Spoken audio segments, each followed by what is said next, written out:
it was proven. So a guy I know from MI6 back here in the UK proved beyond any doubt that when Boris Johnson was Prime Minister, he was compromised by the Russians.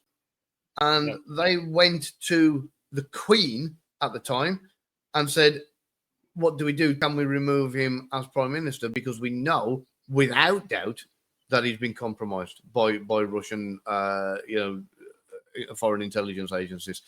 And unfortunately, the political theatre, if you want to call it that, was so delicate at the time that the only thing they could do is say, well, no, we need to keep him in play. And then when he organically comes out, or we'll just kind of craft it to make it so that his exit and somebody else replaces him happens in a way that looks like we haven't been compromised. Because if we go out in front of all the public now and the Queen says, right, Boris Johnson's been compromised by the Russians, we're going to chop him and kind of put somebody else in his place, how bad would that look for us?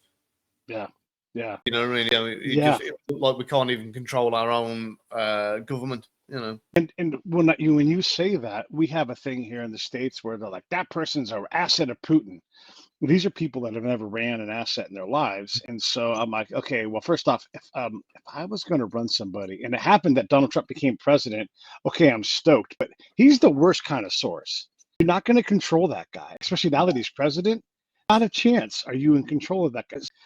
If President Trump was your asset and you're a Russian agent, every time you go near him, you don't know if you're going to get flipped and thrown into prison. I mean, it's so dangerous to have someone that place that high who's that wild of a card, not a reliable person. So when people are like, that person's a Russian agent, I'm not saying that Boris, but when we say Tulsi Gabbard's an agent or so-and-so's an agent, man, come on, stop. So somebody like Boris Johnson, the world kind of laughed at him as a little bit of a clown. They wouldn't think, they think he was too daft to be a source, and that was why he was picked.